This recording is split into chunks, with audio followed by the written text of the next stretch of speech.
Article 370 movie अभी देख के आया हूँ एंड आई हैव टू से it is a very very good movie. मतलब एक ऐसे इमोशनल हाइस पे लेके जाती है movie which is very very enriching, और उसके साथ ही साथ जो डिटेल के साथ इन्होंने सारी चीज़ें बताई है, सारे आर्टिकल 370 का जो भी एक्सपोजिशन उन्होंने दिखाया है that is very very detailed and काफ़ी एक्सप्लेनेटरी वे में दिखाया है। हर एक चीज़ पे बात करेंगे। Let's start. सबसे पहले मैं तुम्हें बोलना चाहूँगा कि ये कहानी बस आर्टिकल 370 के अराउंड जो भी सारा ड्रामा हुआ था उसके अराउंड नहीं है। इनफैक्ट ये स्टोरी उसके बारे में तो बात करती ही है, लेकिन मेजॉरिटी ये मूवी ग्राउंड रियलिटी दिखाने में और फिर हैंड टू हैंड कॉम्बैट्स भी दिखाती है, काफ़ी शूट आउट्स भी दिखाती है। तो ये बस एक ड्रामा वाली मूवी ही नहीं है, लेकिन इसमें आपको काफ़ी सारे अच्छा खासा एक्शन भी देखने को मिलेगा। फिर उसके बाद एक चीज़ मुझे अलग नोटिस हुई कि ये पूरी कहानी वो चैप्टर वाइज वे में दिखा रहे थे, यानी कि पहले चैप्टर 1, फिर चैप्टर 2, चैप्टर 3, चैप्टर 4, तो हर एक चैप्टर वाइज थोड़ी थोड़ी सी कहानी वो हमें बता रहे थे और उसके वजह से काफ़ी फायदे हुए। जैसे कि हम ऐसा नहीं लग रहा था कि हम एक टिपिकल मूवी देख रहे हैं, कुछ अलग चीज़ हम देख रहे हैं ऐसा लग रहा था। और उसके साथ ही साथ जो भी हमें चैप्टर्स के बीच में ब्रेक्स देखने को मिलते हैं, यानी कि चैप्टर के पहले चैप्टर 1 दिखाएंगे, फिर उसकी स्टोरी बताएंगे, फिर लिख के आएगा चैप्टर 2, फिर उसके साथ ही साथ आप प्रिपेयर हो जाते हो कि अब आगे क्या देखने को मिलेगा, which actually makes a very good continuity to between different chapters, और एक अच्छा कुछ अलग फील होता है when you follow the story. फिर मैं बात करना चाहूँगा एक्टिंग के बारे में। दो एक्टर्स काफ़ी स्टैंड आउट करेंगे। एक तो है ऑब्वियसली 100% यामी गौतम।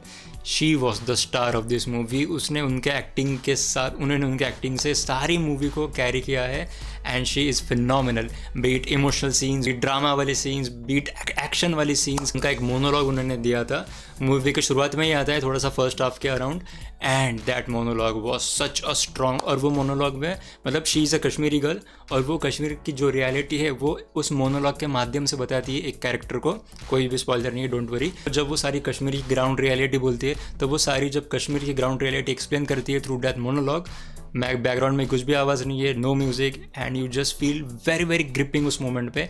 काफ़ी अच्छी तरीके से उन्होंने एक्टिंग करी है। एज आई सेड, बस इमोशनल सीन्स में ही नहीं, लेकिन ड्रामेटाइज सीन्स में, फिर एक्शन सीन्स में भी she was the star of this movie. फिर उसके बाद एक और नोटेबल एक्टर है जिनका नाम है किरण कारमरकर। जब वो स्क्रीन पे आएगा ना, हमेशा आपको एक लाफ्टर ही दे के जाते हैं। और उनका जो असेंबली वाला, उनका जो पार्लियामेंट वाला जो एंड में सीन है, that is very good once again, जिसकी थोड़ी सी झलक हमने ट्रेलर में ही देख ली थी। अब मैं बात करना चाहूँगा जो उन्होंने एक्सप्लोरेशन किया है 370 आर्टिकल का, और जिस डिटेलिंग के साथ उन्होंने सारे चीज़ों को एक्सप्लेन करने की कोशिश करी है, एक ऑनेस्ट अटेम्प्ट कर रहा है। आई हैव टू से कि उनका अटेम्प्ट 100% सफल हो चुका है। जो भी एक्सप्लेनेशन था वो उन्होंने इस तरीके से स्टोरी में इंटीग्रेट किया था जिसकी वजह से सामने वाला आदमी आपको लेक्चर कर रहा है ऐसा लगता नहीं है, और आपको ज़्यादा दिमाग लगाने की ज़रूरत पड़ रही है ऐसा भी लगता नहीं है। जो एक बीच में बैलेंस होता है कि जहाँ पे आपको लग रहा है कि आप मूवी भी देख रहे हो और मूवी के कैरेक्टर्स के साथ ही जो भी इवेंट्स फॉलो हो रहे हैं उनको फॉलो कर रहे हो, that is where you can strike the absolute right balance between मुंह पे फेंक के मारना कोई इन्फॉर्मेशन और बहुत ही ज़्यादा दिमाग लगाना। इतना ज़्यादा दिमाग लगाने की कोशिश पड़ जाती है कभी कभी कि आपको लगता है कि मूवी एक हेडेक बन जाती है। तो उन दोनों के बीच में अच्छी तरीके से उन्होंने बैलेंस बना के रखा, और जो भी एक्सप्लेनेशन दिया है सारे एक्सपोजिशन का, आई एब्सोल्युटली लव्ड इट, जो उन्होंने वे में उसको अचीव किया है। सो प्रॉप्स टू देम। उसी के साथ साथ काफ़ी अच्छा सस्पेंस भी मेंटेन करती है मूवी थ्रू आउट। ऐसा नहीं है कि बस एंड में जाके ही सस्पेंस मिलता है, लेकिन काफ़ी सारे स्टोरीज़ को उन्होंने काफ़ी सस्पेंस के साथ दिखाने की कोशिश करी है, and that is also pretty good. फिर हाँ, एक दो नेगेटिव्स लगे थे मुझे, जैसे कि शुरुआत में ही, मतलब नेगेटिव्स भी नहीं कहना चाहूँगा, एक्चुअली वो पॉजिटिव में ही तब्दील हो जाते हैं एंड में। लेकिन मूवी के स्टार्टिंग में काफ़ी सारे कैरेक्टर्स आ जाते हैं एंड फिर उनका भी नाम दिखाई देता है, वो क्या करते थे वो दिखाई देता है। So that was a bit overwhelming for me शुरुआत में। लेकिन एट द सेम टाइम, जहाँ पे मैं इसके पॉजिटिव के बारे में बात कर रहा था कि इतना सब कुछ होने के बाद भी मूवी ने उन सारे कैरेक्टर्स को अच्छा खासा स्क्रीन टाइम दिया है, जिसके वजह से एट द एंड आपको एटलीस्ट याद रहते उनके चेहरे और वो क्या काम करते थे।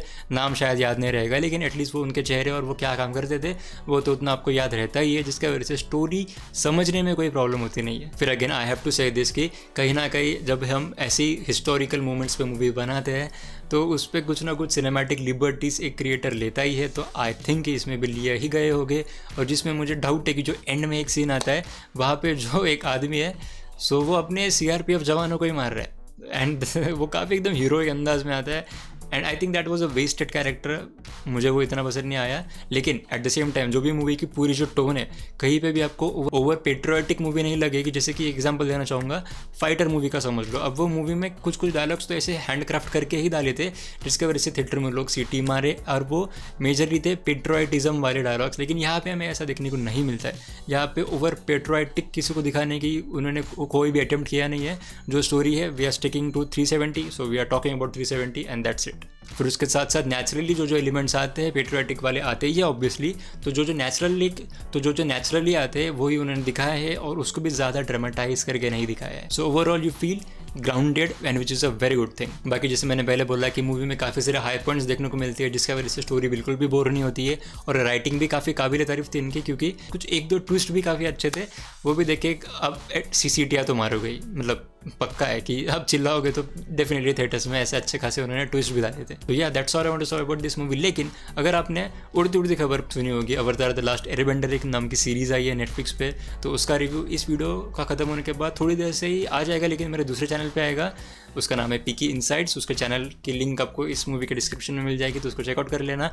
और आज शाम तक क्रैक मूवी का भी, जो विद्युत जामवाल की मूवी, उसका भी रिव्यू आ जाएगा। और कल या फिर परसों जो पोचर सीरीज़ आने वाली है नेटफ्लिक्स पे, सॉरी अमेजोन प्राइम पे, तो उसका भी रिव्यू आपको देखने को मिल जाएगा। तो thank you so much for watching.